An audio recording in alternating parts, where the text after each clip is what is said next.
Qui s'était ennuyé de la série des Béatitudes? Hein? Quelques-uns au moins, c'est le fun. C'est une bonne série qui est très bénissante depuis le début qu'on a commencé à date. On va être dans Matthieu 5 aujourd'hui. Donc, ouvrez vos Bibles dans Matthieu 5. Matthieu, au chapitre 5 de Matthieu, on est rendu à la béatitude du verset 9. Et c'est ce qu'on va voir ensemble. Matthieu, au chapitre 5. À ceux qui ont levé la main, qui ont besoin d'une Bible, si vous ne savez pas où est Matthieu 5, demandez à la personne à côté de vous. Ils vont vous aider à trouver Matthieu. Ça va être plus facile et plus rapide pour vous pour suivre avec nous. Comme j'ai dit, si vous n'avez pas de Bible, c'est un cadeau qu'on vous fait. Vous pouvez la garder. Si vous avez une Bible à la maison, on vous demande tout simplement de la rapporter à David à la fin et on va pouvoir la prêter à d'autres gens les semaines qui vont suivre. Matthieu au chapitre 5. Et je vous invite à faire quelque chose avec moi. On le fait déjà pendant la série, mais j'aimerais qu'on le fasse encore une fois. Je vous invite à vous lever avec moi pour la lecture de la parole de Dieu. Et je vais vous inviter à suivre et à lire à haute voix avec moi les versets 3 à 10. OK? Je sais que ça nous sort un peu de notre zone de confort, que ça nous déstabilise un petit peu, mais lisons la Bible ensemble, des versets 3 à 10. Et beaucoup vous savez, ceux qui me connaissent savent que la période de l'Église qui m'attire le plus, c'est la période des puritains des années 1500 à fin 1600. Et il y avait l'habitude de dire que ces passages-là ici, le Sermon sur la montagne était la loi de Jésus. Et c'est un beau texte à apprendre par cœur, même si vous ne l'avez pas déjà fait. Donc Matthieu 5, on va lire les versets 3 à 10 ensemble. Vous avez juste à suivre ma voix, puis on va lire au même rythme. On y va. Heureux les pauvres en esprit, car le royaume des cieux est à eux. Heureux les affligés, car ils seront consolés. Heureux les débonnaires, car ils hériteront la terre. Heureux ceux qui ont faim et soif de la justice, car ils seront rassasiés. Heureux les miséricordieux, car ils obtiendront miséricorde. Heureux ceux qui ont le cœur pur, car ils verront Dieu. Heureux ceux qui procurent la paix, car ils seront appelés fils de Dieu. Heureux ceux qui sont persécutés pour la justice, car le royaume des cieux est à eux. Amen. Vous pouvez prendre place. C'est la parole de Dieu pour nous aujourd'hui, et spécifiquement le verset 9 qu'on va développer ensemble. Heureux ceux qui procurent la paix, car ils seront appelés fils de Dieu. On redescend de la montagne, comme on a dit, les 3-4 premières béatitudes. On monte la montagne, on s'approche du Seigneur, on réalise qu'on n'est rien devant lui, on est pauvre en esprit, ce qui ne veut pas dire qu'on n'est pas brillant ou intelligent ou pas capable de réfléchir, mais qu'on réalise notre petitesse devant un Dieu si grand. Il y a un émerveillement qui monte dans notre cœur. On continue dans les béatitudes avec ce concept d'heureux les affligés, car ils seront consolés, affligés particulièrement à propos de notre péché. On réalise que lorsqu'on est triste à propos de notre péché, c'est un bon signe. C'est un signe que c'est une œuvre de l'Esprit. L'Esprit nous convainc de péché, de justice, de jugement. Et ensuite, il nous approche du Seigneur et fait en sorte qu'on vient vers lui pour recevoir la consolation céleste. On voit heureux les débonnaires, ou plutôt heureux ceux qui sont doux, ceux qui sont dociles, on a dit ensemble devant le Seigneur, ceux qui se laissent guider par le Seigneur, par la parole de Dieu et qui suivent Christ et qui sont alors doux avec les autres parce qu'ils vont hériter la terre. Ceux qui ont faim et soif de justice. Et on redescend après le verset 6, lorsqu'on voit heureux ceux qui ont faim et soif de la justice et qu'on arrive au sommet de la montagne, on voit maintenant qu'on redescend la montagne avec une attitude envers ceux qui sont à l'extérieur. Et ce matin, on est dans un de ces versets-là. Heureux ceux qui procurent la paix, car ils seront appelés fils de Dieu. Donc, on redescend la montagne avec la paix qu'on procure aux autres qui nous entourent et qui sont près de nous. Donc, le verset qu'on voit ce matin répond à un des plus grands besoins de notre monde, la paix. Lorsque je pense de plus en plus en vieillissant, j'aspire à la paix. Plus que je prends de l'âge, et certains d'entre vous vont dire « T'es encore jeune, Éric », d'autres vont dire « T'es pas mal vieux, Éric ». C'est correct, je suis à peu près au milieu, fait que vous avez le droit. Mais plus que je prends de l'âge, plus que j'aspire, plus que je désire la paix. Lorsque je pense aux vacances, je pense pas nécessairement comme avant, quand j'étais plus jeune, il faut remplir notre temps de vacances avec toutes sortes d'activités. On va aller visiter des choses, on va faire toutes sortes de choses. Puis là, quand je pense aux vacances, je pense à qu'est-ce qui va être le plus paisible possible. Qu'est-ce qui va être le plus rien faire possible, se reposer, avoir la paix, le moins de bruit possible. Il y a quelques années, on est allé avec la famille, il y a 2 ans, je pense, on est allé avec la famille aux États-Unis, on est allé visiter l'Arche de Noé qu'ils ont fait apparemment aux vraies dimensions de la Bible. Et on a été là-bas pendant 3 jours, on était dans un hôtel familial avec des glissades d'eau. C'était le fun, les enfants ont vraiment aimé ça, mais les parents sont revenus brûlés. On dit, le bruit constant, le voyagement, l'activité. Plus je vieillis, plus je pense à la paix. Lorsque je pense à mes relations avec les gens qui m'entourent, je pense à la paix. Qu'est-ce qui est le plus beau dans une relation avec une autre personne? C'est cet aspect de paisibilité. Lorsque ce n'est pas toujours tendu, lorsque ce n'est pas toujours une situation de conflit. Lorsque je pense à mon foyer, comment je veux que mon foyer soit marqué de quoi exactement? Quelle est l'impression que je veux que les gens vivent? C'est dire, on a 4 enfants, fait qu'il y a toujours de l'action chez nous. Mais la paix, l'harmonie, la paix. Quand je pense à la politique, c'est la même chose. Arrêtez de vous accuser les caractères les uns des autres. Est-ce qu'on peut rechercher la paix puis juste défendre nos points puis montrer comment ta politique est bonne? À l'international, c'est la même chose. Lorsque je vois mes enfants grandir et que je pense à leur futur mariage, c'est encore loin. Surtout Nora, dans 30 ans à peu près. Mais lorsque je pense à leur futur mariage dans ma tête, je me dis, Seigneur, il faut que tu leur donnes une personne de paix. Il faut que tu leur donnes un époux, une épouse qui va être une personne de paix pour combler leur foyer. Ce matin, je veux te poser la question, est-ce que tu connais la véritable paix? Et je ne parle pas nécessairement de la paix dans le monde, mais la paix de l'âme. Est-ce que tu connais la véritable paix de l'âme? Est-ce que tu contribues à la paix autour de toi? On pourrait se demander pourquoi c'est important. C'est important parce que c'est important pour notre Seigneur. Si c'est important pour notre Seigneur et que notre Seigneur nous décrit ici le profil d'une personne heureuse, d'une personne bénie dans Matthieu 5, et qui nous dit « Bénis sont ceux qui procurent la paix », ça veut dire que ça doit être important pour nous aussi. Puis qu'on doit dire « Qu'est-ce que tu veux dire, Seigneur? Qu'est-ce que ça veut dire pour ma vie à moi aujourd'hui? » Puis en même temps, ça c'est juste une petite gâterie pour moi, mais ce verset-là nous permet de commencer l'année avec une vision encore d'émerveillement de la Trinité. Parce qu'on voit très bien le rôle des 3 personnes de la Trinité dans le texte qui est ici aujourd'hui ou dans son développement. Donc voici l'idée principale du texte. Voici la théologie, voici la doctrine de Matthieu 5, verset 9. Le bonheur fructifie lorsque la paix est reçue, voulue et promue. Ben oui, ça rime, c'est le fun, ça se retient bien, mais c'est aussi très biblique. Le bonheur fructifie lorsque la paix est reçue, voulue et promue. Premièrement, la paix reçue, bien sûr, en Jésus. Il nous dit ici, heureux ceux qui connaissent la paix. Mais comment est-ce que c'est possible pour nous de procurer la paix si on ne l'a pas premièrement reçue? Comment est-ce que c'est possible de donner, de partager, de procurer à qui que ce soit la paix si on n'a pas premièrement reçu cette paix-là? La paix, c'est un grand sujet dans l'Écriture. Un des clichés qu'on voit souvent dans notre monde, c'est ce cliché-là des concours de beauté où la femme s'approche devant, puis l'homme qui fait l'interview demande « C'est quoi ton plus grand rêve? » Puis elle va répondre « La paix dans le monde. » Puis les gens applaudissent « Wow, c'est tellement un beau souhait. » Puis on parle ici surtout de la paix des guerres, de la paix à cause de tout ce qui se passe dans notre monde. Mais est-ce que c'est la paix que le Seigneur parle ici? Certainement, ça en fait partie. Mais lorsqu'on regarde à la paix dans la parole de Dieu, de l'Ancien Testament au Nouveau Testament, on parle du shalom de Dieu, on parle du rétablissement de toute chose comme toute chose devrait être. Lorsqu'on parle de la paix dans l'Écriture, c'est lorsque Dieu va rétablir toute chose comme si elle n'avait pas été corrompue par le péché et détruite et salie par le péché dans le monde dans lequel on vit. Que chaque chose soit exactement comme ils ont été créés pour être. Autrement dit, je ne sais pas si vous dites ça quand vous faites le ménage à la maison. J'ai lu ça dans un livre chrétien pour les enfants il y a très longtemps, mais ça disait quand on fait le ménage, chaque chose a une place et chaque chose doit être à sa place. Mais le shalom de Dieu, c'est un peu ça.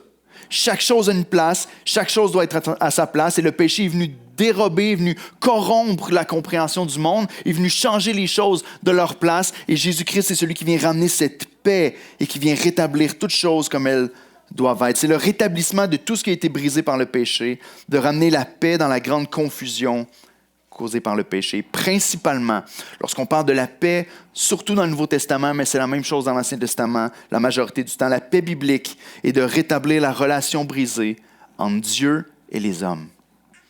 La paix biblique est de rétablir cette relation-là qui a été brisée par le péché entre Dieu et les hommes, qui apporte ensuite comme conséquence le rétablissement de la paix dans tout le reste de l'univers.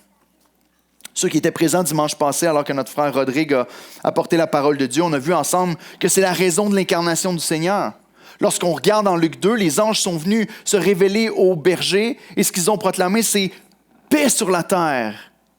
Paix sur la terre, gloire à Dieu dans les lieux très hauts et paix sur la terre parmi les hommes qui l'agréent. C'est la raison de la venue et de l'incarnation du Fils de Dieu. Je veux vous montrer dans Colossiens 1, les versets 15 à 22 qui va s'afficher à l'écran. C'est une des plus belles descriptions à la fois de la personne de Jésus et de l'œuvre de Jésus. Et notez dans le passage ici, c'est un gros texte, hein? L'écran est géant, vous allez devoir pivoter la tête beaucoup. Mais ici, vous allez voir l'œuvre de Christ aussi qui est centrée sur la paix. Voici la description de la personne de Jésus. Il est l'image du Dieu invisible, le premier-né de toute la création. Car en lui ont été créées toutes les choses qui sont dans les cieux et sur la terre, les visibles et les invisibles, trône, dignité, domination, autorité. Tout a été créé par lui, et écoutez ceci, pour lui. Verset 17. Il est avant toute chose, et toute chose subsiste en lui. Il est la tête du corps de l'Église, il est le commencement, le premier-né d'entre les morts, afin d'être en tout le premier. Car Dieu a voulu que toute plénitude habite en lui. Et voici son œuvre. Il a voulu par lui réconcilier tout avec lui-même. Pas juste quelque chose, pas juste les humains. Il a voulu par lui réconcilier tout avec lui-même. Tant ce qui est sur la terre que ce qui est dans les cieux, en faisant la paix par lui, par le sang de sa croix. Et vous qui étiez autrefois étrangers et ennemis par vos pensées et par vos mauvaises œuvres, il vous a maintenant réconciliés par sa mort dans le corps de sa chair pour vous faire paraître devant lui saint, irrépréhensible et sans reproche. Ça, c'est l'Évangile, mes amis. Voici qui est Jésus. Dieu fait chair, l'image même du Dieu invisible. Non seulement tout a été créé par lui, le seul qui est créateur, c'est Dieu, mais tout a été créé pour lui. Et le seul pour qui tout existe, c'est Dieu lui-même. Voici Christ, voici notre Sauveur, voici Jésus, Dieu incarné, dans la chair qui est venu se révéler aux hommes. Mais voici son œuvre. Qu'est-ce que Jésus est venu faire exactement? Il est venu réconcilier les hommes avec Dieu. Il est venu pour accomplir la paix là où il y avait la division, là où il y avait l'inimitié. Depuis le premier péché, il y a cette division entre les hommes et Dieu. Tous ont péché, va nous dire Romains 3, 23, ils sont séparés, sont privés de la gloire de Dieu. Mais Jésus-Christ est venu pour nous réconcilier ensemble, pour établir la paix. Un simple homme qui s'est fait chair, celui pour qui tout existe, qui est venu tout réconcilier avec lui-même. Et vous voyez, le texte nous dit non seulement les hommes avec Dieu, mais tout ce qui existe. Tout ce qui est dans les cieux et tout ce qui est sur la terre. Qu'est-ce que ça veut dire exactement? On ne le saura pas parfaitement tant qu'on va être ici-bas. Il y a des choses qu'on ne peut pas comprendre. Jésus, par exemple, n'est pas mort pour les anges sur la croix. Mais dans un certain sens, à la fin, il va tout rétablir. Qu'est-ce que ça veut dire? On verra rendu là. Lorsqu'on regarde à la paix, il y a une paix, il y a un shalom, il y a un équilibre, il y a une restauration qui va prendre place complète de tout ce qui a été corrompu et brisé. Pour certains, ça veut dire l'enfer. Pour certains, ça veut dire la condamnation éternelle, qui est le jugement de Dieu, et l'équilibre et la justice va être rétabli. Pour d'autres, ça veut dire la vie éternelle avec le Seigneur, dans la félicité pour toujours. Et de quelle manière est-ce que Jésus a accompli ça? Le texte nous dit en mourant sur la croix à la place du pécheur. Est-ce que tu le crois ce matin? Parce que la paix de l'âme commence ici. La paix de l'âme commence avec ta compréhension de ce que Christ a fait. La paix de l'âme commence avec qu'est-ce que tu fais avec ce Jésus, avec ce Dieu qui s'est incarné, qui est venu mourir à notre place pour pardonner nos péchés et nous réconcilier avec Dieu. Autrement dit, recevoir la paix et de croire ce Jésus-là et son œuvre. Recevoir la paix de Dieu, c'est lorsque tu places ta foi en Dieu, lorsque tu places ta foi en Jésus, en son œuvre, en qui il est et en ce qu'il est venu accomplir. Ici, tu peux te dire, mais de qui il parle lorsqu'il parle de ceux qui ont besoin d'être réconciliés? Le texte ici nous dit de tous ceux qui sont opposés à lui. Qui est le pécheur? Il utilise deux mots ici, ceux qui étaient étrangers et ceux qui étaient ennemis de Dieu. Et il rajoute même autant dans leurs pensées que dans leurs mauvaises œuvres. Donc peut-être tu dis, mais moi je ne commets pas de péché. La parole me dit, même dans tes pensées, juste le fait d'être étranger de Dieu, séparé de Dieu, de ne pas chercher Dieu, est aussi un péché qui te rend condamnable. C'est la raison pour laquelle aucune paix interne, aucune paix de l'âme n'est possible tant qu'on n'est pas réconcilié avec celui qui nous a donné une âme. Dans cet état d'ennemi de Dieu, la réalité, c'est qu'on est spirituellement en guerre, en tout temps, et c'est lourd. Donc on peut se poser la question, pourquoi est-ce que je n'arrive pas à trouver la paix dans ma vie sur la terre? Pourtant, je la cherche dans tellement de choses. La réalité, c'est que tu ne pourras jamais trouver la paix de ton âme tant que tu n'auras pas fait la paix avec celui qui a créé l'âme.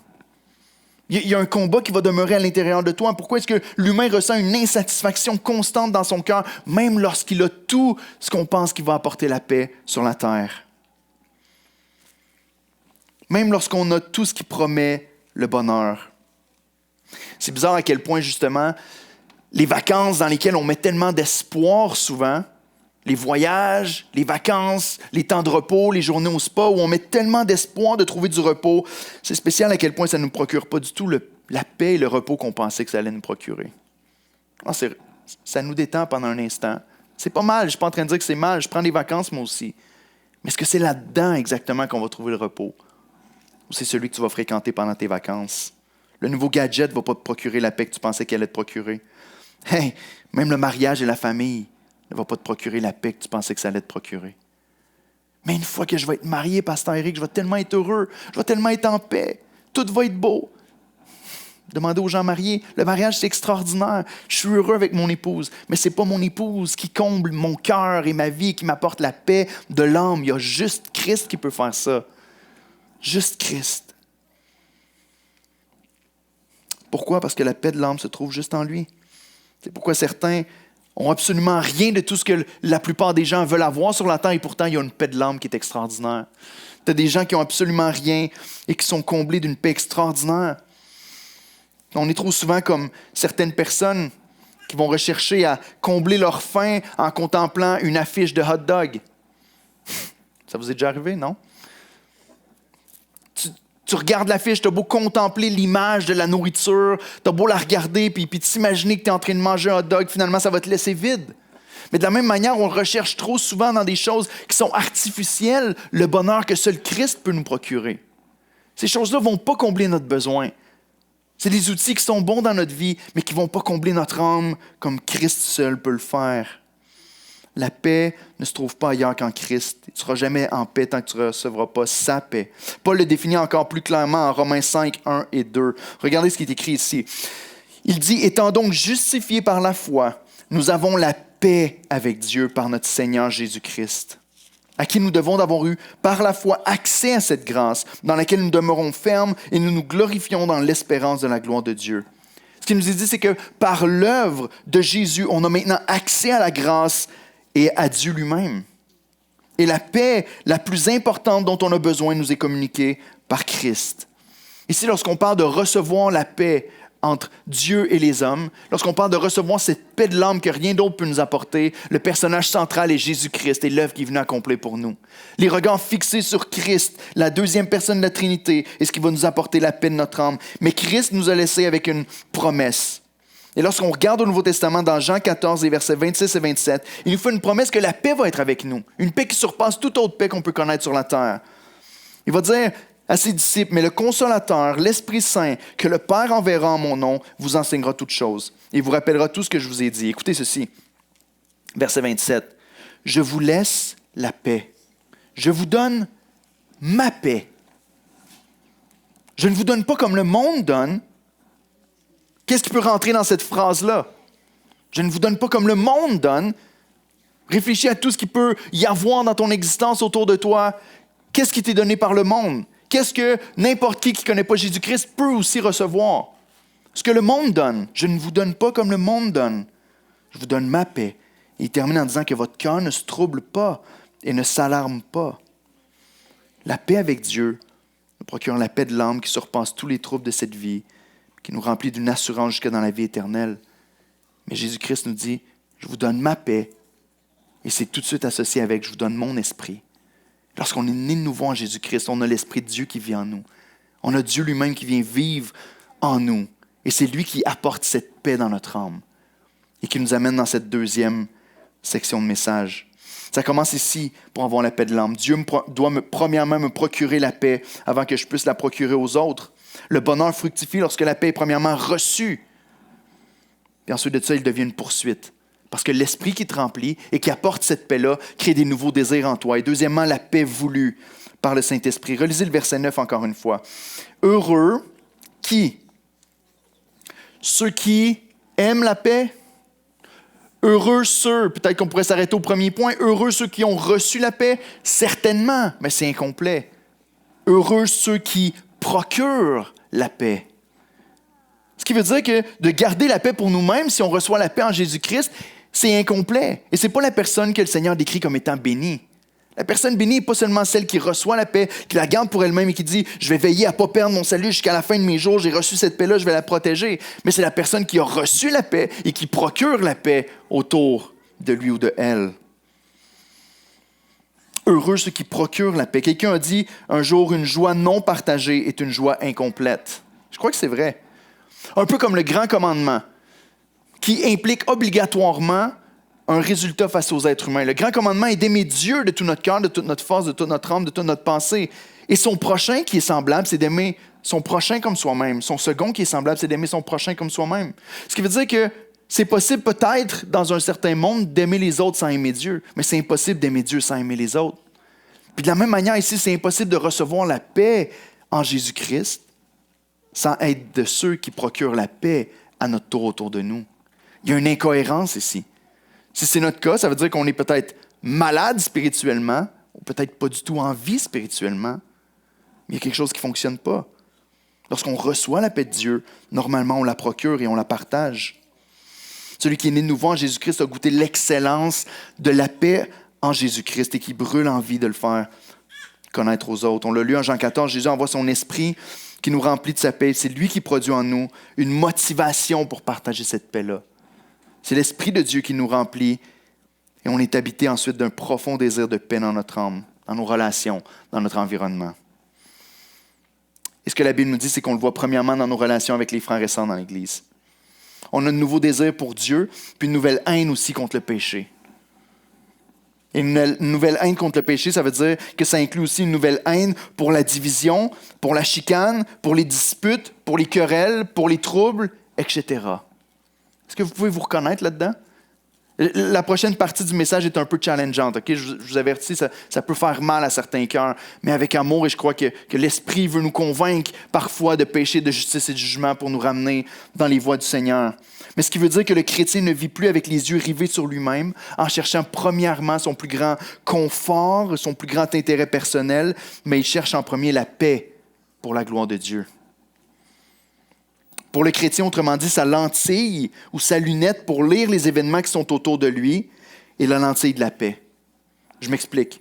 Au lieu d'évaluer ce qui se passe autour de lui avec la question « Comment est-ce que cette situation-là m'affecte personnellement? » Comment est-ce que ce que la personne vient de dire ou ce qui est en train de se passer devant moi, comment est-ce que ça m'affecte? Comment ça me fait sentir moi personnellement? Sa lentille est changée pour dire comment est-ce que cette situation-là ou comment est-ce que dans cette situation-là, je peux contribuer à la paix? Comment est-ce que la paix peut ressortir? Comment est-ce que la paix est trouvée et maintenue ici? L'apôtre Pierre, qui est certainement pas connu pour son caractère paisible lorsqu'il marchait avec Jésus sur la terre, lorsqu'il était dans le jardin, par exemple, et qu'ils sont venus pour chercher le Seigneur, qui a sorti son épée et qui a tranché l'oreille d'un homme dans le jardin, on se dit « Oh, c'était pas vraiment un homme de paix, mais voici comment le Seigneur a changé son cœur. » Dans 1 Pierre 3, les versets 10 et 11, il nous ramène cette idée en disant « Si quelqu'un, en effet, veut aimer la vie et voir des jours heureux, » est-ce que vous entendez le sermon sur la montagne dans votre tête? Heureux ceux qui procurent la paix, celui qui veut aimer la vie et voir des jours heureux, qu'il préserve sa langue du mal et s'élève des paroles trompeuses, qu'il s'éloigne du mal et fasse le bien. Et voici comment il résume, qu'il recherche la paix et la poursuive. Qu'il recherche la paix et la poursuive. Et ce que je trouve très intéressant ici, c'est comment la recherche et la poursuite de la paix est mis directement dans le texte d'un Pierre en opposition avec la langue. Avec la langue sale, on va dire en bon québécois. Combien la paix est brisée tellement souvent par les paroles, par une bouche qui n'est pas maîtrisée, par des mots qui n'honorent pas le Seigneur, par des paroles trompeuses et des lèvres qui prêchent le mal. Il nous dit ici que la paix doit être recherchée, poursuivie. C'est une quête de paix constante dans la vie de celui qui appartient au Seigneur pour aimer la vie et voir des jours heureux.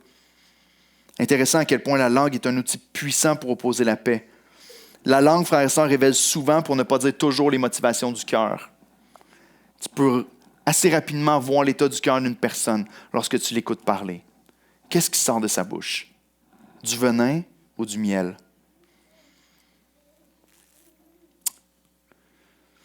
Elle révèle souvent ce qu'il y a dans notre cœur.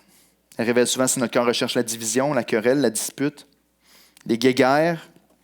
Autrement dit, le contraire d'une personne qui recherche la paix, c'est une personne qui est querelleuse et principalement avec sa langue. Et c'est un verset parmi tant d'autres, mais l'Écriture en est remplie. Le genre de personne, écoutez ceci, qui semble avoir un don spectaculaire pour semer le doute, pour remettre en question le caractère des autres, pour trouver des raisons de dispute, même là où le commun des mortels ne le voyait pas. Thomas Watson exprime l'idée contraire du texte ici en disant « S'ils sont bénis ceux qui procurent la paix, alors ils sont maudits ceux qui brisent la paix. » Ouch, hein? S'ils sont bénis ceux qui procurent la paix, alors ils sont maudits ceux qui brisent la paix. L'auteur de l'Épître aux Hébreux exprime un peu la même idée dans Hébreux 12, verset 14. Il dit « Recherchez quoi? La paix avec tous et la sanctification sans laquelle nul ne verra le Seigneur. » On a parlé il y a quelques semaines de la sanctification, sans laquelle on ne verra pas le Seigneur. Mais voyez-vous que la paix est attachée ici au même texte. Rechercher la paix avec tous, sans laquelle personne ne verra le Seigneur. Ça reflète un peu l'idée de Thomas Watson. Ceux qui recherchent la paix sont bénis, ceux qui la brisent sont maudits. La paix ou la mort. Celui qui est né de nouveau, qui a reçu la paix en Christ, la recherche avec passion et dévouement par le Saint-Esprit. Écoutez, le chrétien devrait être une personne, ça devrait être l'aspiration de chacun de nos cœurs ici ce matin. Le chrétien devrait être une personne avec qui c'est difficile d'être en conflit et avec qui c'est facile de se sentir paisible. Et là, ça me fait mal à moi aussi, de me remettre en question et de dire « Seigneur, parle-moi, puis aide-moi surtout. » Mais le chrétien devrait être une personne avec qui c'est difficile d'être en conflit et avec qui c'est facile d'être dans la paix, de se sentir en sécurité, à l'aise. Que l'Esprit sonde notre cœur tout de suite. Vous savez, Martin Luther a dit une phrase très, très populaire, le grand réformateur, il a dit « Recherchez la paix autant que possible et la vérité à tout prix. » Et je suis absolument d'accord avec cette déclaration-là. Mais trop souvent, on l'utilise pour justifier le fait de briser la paix avec tout le monde. Non, mais c'est la paix tant que possible, mais c'est la vérité à tout prix. Alors, toute vérité est une raison valable pour pouvoir séparer, diviser et briser la paix. Je peux vous assurer, si vous faites la lecture des écrits de Martin Luther, vous allez vous rendre compte que ce n'est pas son cœur. La paix autant que possible, c'est vrai. Mais est-ce que vraiment on peut dire que dans mon quotidien et dans la majorité, de manière générale, dans mes relations avec les autres, c'est marqué par une recherche de la paix? Est-ce que le chrétien est une personne ou est-ce que toi et moi, on est des personnes avec qui c'est facile de se sentir paisible et en sécurité plutôt que menacé, plutôt que stressé? On ne devrait pas être comme de la poudre à canon, comme a dit Watson, prêt à exploser à tout moment pour toute raison. On devrait plutôt avoir de la facilité, avoir les opportunités de promouvoir la paix parmi nous. Plus facilement, en tout cas, que les raisons de critiquer, de diviser, d'attaquer. Et la raison, ce n'est pas parce qu'on est des imbéciles heureux, hein? peut-être que c'est ce qui vient dans la tête, c'est « Ouais, mais là, il faut faire attention, si on cherche trop la paix, ça va amener le... » Je ne vais même pas disputer là-dessus, mais ce n'est pas parce qu'on est des imbéciles heureux qu'on dit « Non, il n'y en a pas de problème, il n'y a rien qui se passe. » Non, entre chrétiens, on l'a vu dans la série Koinonia, on est appelé à se reprendre les uns les autres, on est appelé à prêcher la vérité les uns aux autres, on est appelé à se diriger vers Christ les uns les autres, puis à corriger celui qui est dans le péché, on est appelé à appliquer la discipline, même dans l'Église locale. Ce n'est pas parce qu'on est des imbéciles heureux qu'on recherche la paix à tout prix, mais c'est parce qu'on a reçu la paix. C'est à cause de l'Évangile. Si on a reçu la paix en Jésus-Christ, puis la réconciliation, en réalisant qu'on ne la méritait pas du tout, je veux dire, j'aime cette citation de Jonathan Edwards qui va dire « La seule chose qu'on a contribué à notre salut, c'est le péché qui l'a rendu nécessaire. » Ce n'est pas parce qu'on est bon et qu'on est meilleur que les autres. Christ nous a fait grâce, Dieu nous a fait grâce en Jésus-Christ. Il nous a sauvés. Et lorsqu'on reçoit cette paix, cette réconciliation, alors qu'on ne la mérite pas et qu'on le réalise, on n'a pas à être constamment dans la peur et l'insécurité qui créent la majorité des querelles, mais en paix face aux circonstances qui nous entourent et qui sont causées par le péché. Nos cœurs sont remplis d'une espérance pour le futur. C'est à cause de l'Évangile qu'on est capable de rechercher la paix, parce qu'on réalise qu'on peut offrir aux autres ce que nous, on a reçu en Jésus-Christ. Au fond, Jésus enseigne que le chrétien, ce n'est pas une personne avec qui tu es constamment sur tes gardes, constamment en train de marcher sur des œufs, tout le temps tendu. Ce n'est pas une personne avec qui tu passes du temps et que tu repars plus découragé qu'encouragé, avec une vision du monde plus négative qu'avant de prendre du temps avec elle ou avec lui. Si le croyant est un faiseur de paix, tu devrais quitter sa présence avec un amour plus grand pour ta famille spirituelle et les perdus, et non avec un plus grand soupçon du mal et plus de doute de leur amour. Est-ce que tu es cette personne-là? Est-ce que tu crois que les gens qui passent du temps avec toi pourraient témoigner de cette vérité-là à propos de toi? Je me pose la question à propos de moi-même. Est-ce que tu crois que les gens qui te fréquentent peuvent témoigner à quel point c'est apaisant de passer du temps avec toi? Es-tu plus un agent de réconciliation qu'un agent de division? Lorsqu'une personne te confie des difficultés, que ce soit avec son conjoint ou avec son ami, est-ce que dans ta réponse, tu contribues à la repousser vers la réconciliation et vers la paix? Ou tu embarques dans le mécanisme et tu contribues à créer la division et à dire « c'est vrai, je suis ton bord, on devrait attaquer ». Ou est-ce que tu es une personne qui contribue à ramener la paix? En parlant bien de la personne absente, en cherchant de quelle manière ça peut être résolu pour le mieux. C'est la marque d'un enfant de Dieu selon Jésus. C'est ce qu'il dit ici. Notez encore une fois que le bonheur est attaché à cette vertu. Lorsqu'on dit « heureux ceux qui procurent la paix », ça veut dire qu'une autre marque qu'on devrait essayer de noter chez les personnes qui se disent chrétiennes, c'est est-ce que c'est une personne heureuse, cette personne-là? Non seulement on est appelé à procurer la paix, et non seulement tu devrais quitter sa présence en te disant « c'est une personne qui m'apaise, c'est une personne qui m'amène un réconfort, une aisance », mais tu devrais remarquer aussi une joie particulière dans le chrétien. Et vous savez quoi?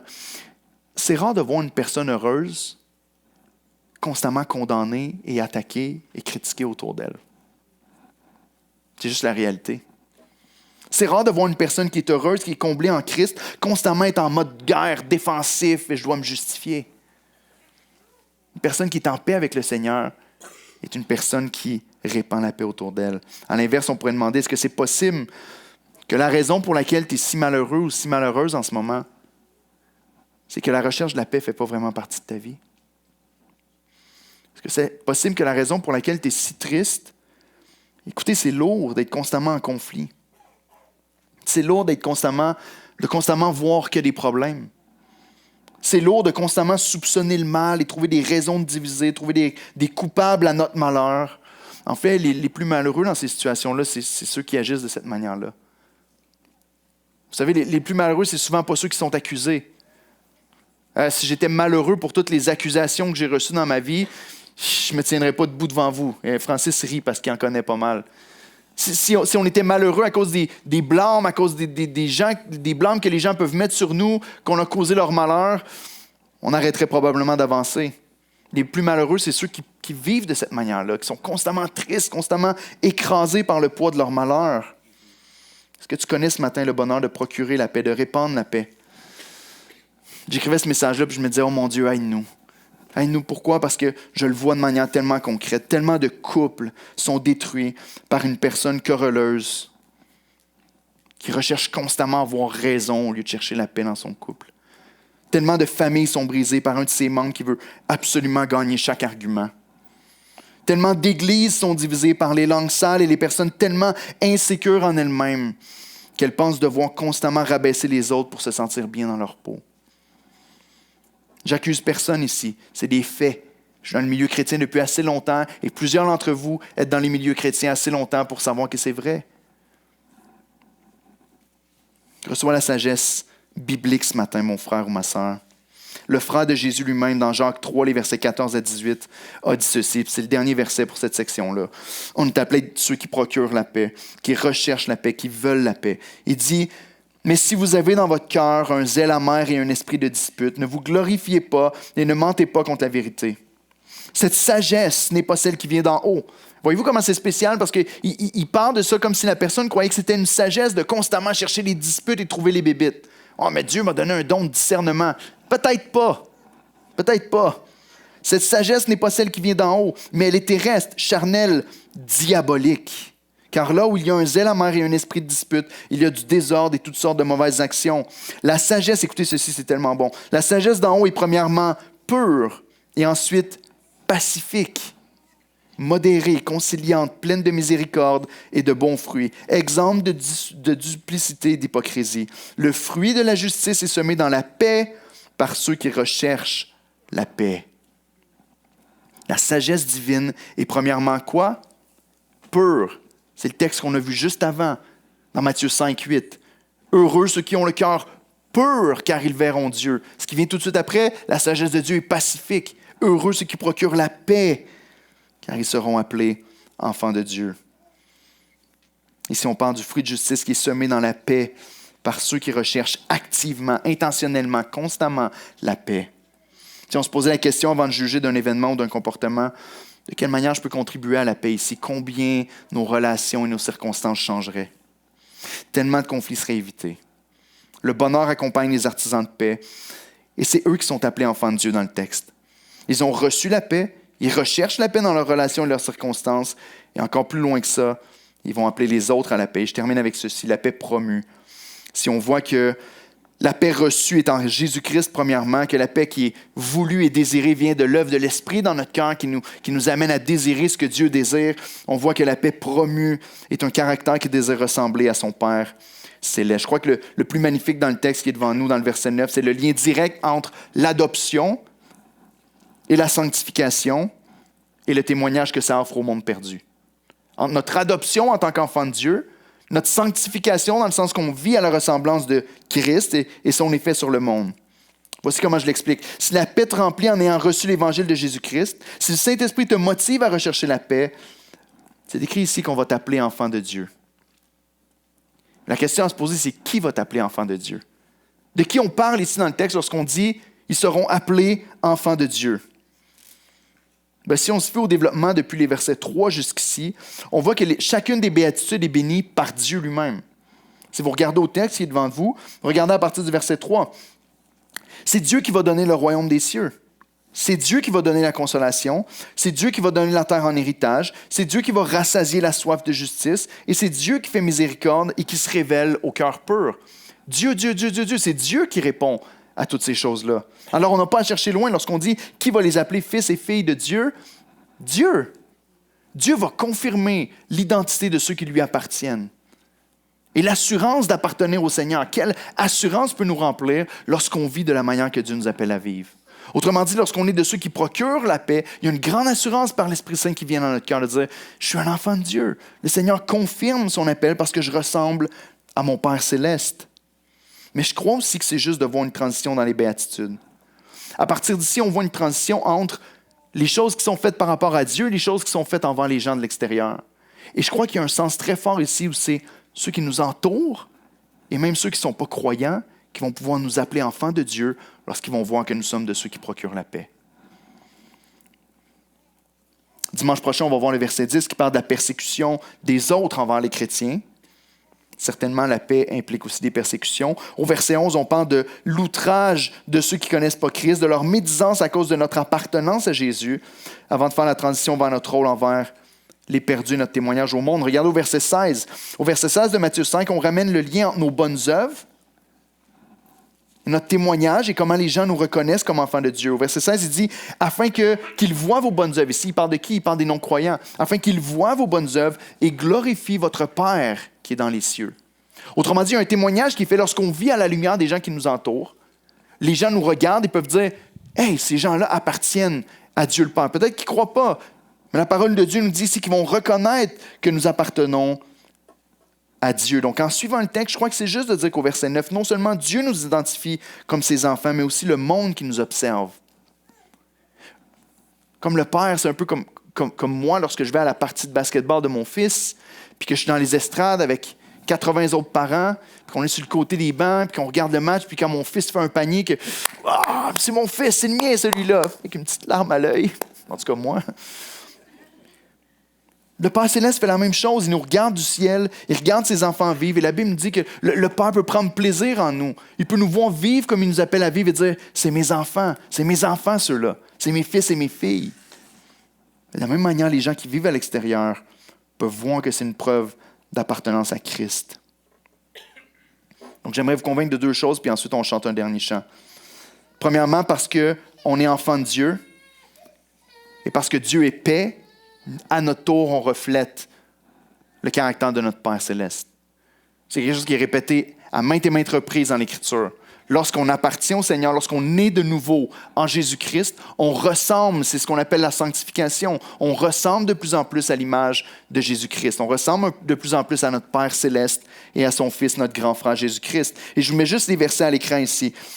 Je vous mets 6 versets à l'écran, mais il y en a encore beaucoup plus que ça. Mais la Bible nous dit que Dieu est non seulement, on entend souvent Dieu est amour, mais la Bible nous déclare que Dieu est un Dieu de paix.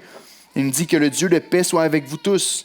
Amen. Que le Dieu de paix écrasera bientôt Satan sous vos pieds. Corinthiens, au reste, frères, vivez en paix, et le Dieu d'amour et de paix sera avec vous. Philippiens 4, et le Dieu de paix sera avec vous. Que le Dieu de paix vous sanctifie lui-même. Que le Seigneur de la paix vous donne lui-même la paix en tout temps et de toute manière. Donc, une des raisons pourquoi on peut nous appeler enfants de Dieu, lorsqu'on procure la paix autour de nous, c'est parce qu'on reflète notre Père céleste. Et il n'y a pas de plus grand appel que ça. Si on s'arrêtait ici et qu'on disait voici la seule motivation pour laquelle on devrait vivre comme des gens de paix, c'est parce que notre Père est un Dieu de paix. Et à cause de ça, on devrait procurer la paix à ceux qui nous entourent. Parce qu'on le reflète. Pourquoi on existe, frères et sœurs? J'aime la première question du catéchisme de Westminster. Je ne sais pas si vous avez commencé un nouveau plan de lecture. Le mien, c'est un guide de dévotion un peu, puis il y a des questions du catéchisme dedans un petit peu que j'aime me rappeler. La première question est « Pourquoi l'homme existe? » La réponse, pour glorifier Dieu et pour prendre plaisir en lui. La raison pour laquelle on existe sur la terre, c'est glorifier Dieu. Et je crois que ce que ça veut dire dans sa forme la plus simple, c'est qu'on doit refléter le caractère de Dieu au monde qui nous entoure. Comment les gens vont connaître Dieu? À part par ceux qui vivent pour lui. Donc, on est des procureurs de paix parce que Dieu est un Dieu de paix. Mais deuxièmement, ce que le texte nous dit, c'est que lorsqu'on incarne la paix, le monde le voit et reconnaît de quelle famille on vient. La parole nous enseigne souvent que notre ressemblance à Dieu est le plus grand témoignage envers les perdus. Des fois, on pense que c'est de faire des grands ralliements sous la tente, de faire des gros événements où on va inviter des centaines de personnes à venir entendre un prédicateur prêcher de l'avant. On vous l'a dit en arrivant à l'église d'Oxa. Notre stratégie d'évangélisation, c'est quoi? C'est pas les gros événements, c'est pas un comité d'évangélisation, c'est vous et moi. Dieu nous a placés à des endroits précis dans notre vie où peut-être on est la seule personne qui peut briller l'Évangile. Et on est appelé à briller la gloire de Dieu dans l'endroit où on se trouve. Notre ressemblance à Christ est le plus grand moyen d'évangélisation. En l'occurrence, procurer la paix aux perdus. C'est le plus grand témoignage de l'amour de Dieu pour eux. Donc, c'est l'appel de tout croyant. Je vais vous laisser ce matin avec un dernier verset. Lorsqu'on parle des procureurs de paix, on pourrait s'arrêter, puis ça a ce sens-là. Il y a ce sens dans l'Église, il y a ce sens dans nos relations. Où est-ce qu'on doit chercher la paix? Dans nos relations, dans nos circonstances. On doit promouvoir la paix, même dans les événements qui se passent dans le monde. On doit être des faiseurs de paix partout autour de nous. Mais la paix principale dont on a le plus besoin, on l'a vu au premier point, c'est la réconciliation avec Dieu. Alors, quelle est la plus importante paix qu'on peut procurer aux autres? C'est la paix avec Dieu. Donc, je termine avec un verset dans 2 Corinthiens 5 qui résume tellement bien le message au complet, ce que le Seigneur nous enseigne dans Matthieu 5, 9. Dans 2 Corinthiens 5, on voit de quelle manière on reçoit la paix, de quelle manière cette paix-là nous transforme et comment on est appelé à appeler les autres à faire la paix. Car Dieu était en Christ, réconciliant le monde avec lui-même et n'imputant point aux hommes leur offense. Et il a mis en nous la parole de la réconciliation.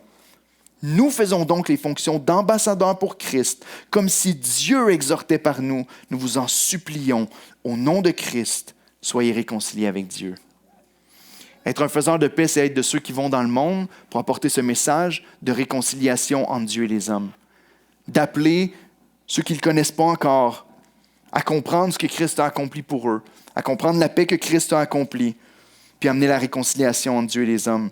Ça peut faire mal parce qu'on doit leur prêcher l'Évangile au complet, leur dire qu'ils ont péché, qu'ils ont besoin d'un sauveur, qu'ils ont besoin de se repentir, mais que la paix est disponible pour tous ceux qui croient en lui. On prêche la réconciliation avec Dieu. Voyez-vous, la paix qu'on reçoit par l'œuvre de Christ pour nous remplit d'un désir nouveau pour promouvoir la paix, en mettant en nous la parole de réconciliation, puis nous envoie en mission comme ambassadeurs du Dieu de paix pour réconcilier le monde avec lui. Es-tu ce faiseur de paix?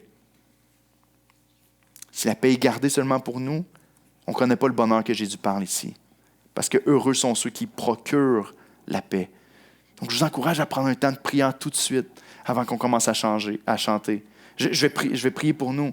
Mais avant qu'on commence à chanter les louanges au Seigneur, peut-être demande à l'Esprit de parler à ton cœur. Seigneur, est-ce que j'ai négligé cet appel que tu as mis sur ma vie d'être un faiseur de paix? Autant dans mes relations autour de moi que dans la mission que tu as donnée à ton Église d'évangéliser le monde. Est-ce que tu connais le bonheur d'être un faiseur de paix? Est-ce que tu veux peut-être même, ce matin, l'Esprit te parle et que tu dis, je veux abandonner cette recherche constante de conflit, de confrontation. Je veux abandonner cette dépendance et essayer de gagner des arguments puis le remplacer par le bonheur d'être une personne de paix. Prenons le temps de prier à notre place. Ensuite, on va chanter un dernier chant. Je vais prier aussi. Seigneur notre Dieu, on te remercie pour la grâce que tu nous fais de nous appeler tes enfants. Je veux te prier premièrement pour ceux qui sont ici et qui ne te connaissent pas encore, qui ne connaissent pas cette paix-là de la réconciliation avec Dieu. Je te prie que ce matin, ils puissent voir la grandeur de ta bonté dans l'œuvre que Jésus est venu accomplir. Alors, je te prie de répondre à leurs prières, qu'en ce moment, peut-être, ils se disent, mais je n'ai jamais connu cette paix-là de l'âme. Je me sens toujours tiraillé d'un côté et de l'autre. Il y a une confusion qui habite mon cœur, puis je la trouve, le bonheur et la paix, je la trouve nulle part. J'ai essayé tellement de choses, puis pourtant, ça n'a pas fonctionné. Non, parce que c'est en toi, Christ seul, qu'elle se trouve. Puis je te prie de répondre à cette prière, Seigneur, puis de te faire découvrir à eux ce matin. Et je veux te prier pour tes enfants, pour les croyants qui sont ici aujourd'hui. Je veux te prier, mon Dieu, pour une repentance dans nos vies. On veut te demander pardon de trop souvent essayer de défendre nos intérêts, de trop souvent penser qu'on a un don spécial pour discerner le mauvais, alors qu'on est querelleur. Je te demande pardon, Seigneur, que trop souvent on se voit comme des victimes ou on attaque parce qu'on est insécure en nous-mêmes et qu'on n'a pas assez confiance en toi. Je te prie, Éternel, pour une grande assurance dans le cœur de tes enfants qu'ils t'appartiennent, que tu es leur Père, que tu prends soin de nous, Seigneur, que notre avenir est assuré en Jésus-Christ. On sait qu'on va être avec toi dans la vie éternelle, qu'on n'a rien à gagner sur cette terre. Puis il n'y a rien que ce monde peut nous prendre qui va nous appauvrir ou nous enlever notre paix. Parce que notre paix, c'est toi. Je te prie de faire de nous des croyants qui répondent à ton appel, qui répondent à cette mission que tu nous as donnée de ceux qui procurent la paix. Seigneur, fais-nous connaître le bonheur lorsqu'on témoigne à une personne, même si la personne nous repousse, nous rejette, le bonheur d'avoir accompli ce que tu nous demandes d'accomplir. Je te prie, Seigneur, que la paix règne dans l'Église d'Oxa, dans nos relations, dans nos conversations, les différents départements, Seigneur. Peut-être même que tu puisses apporter la réconciliation entre certains membres qui ont besoin de le vivre.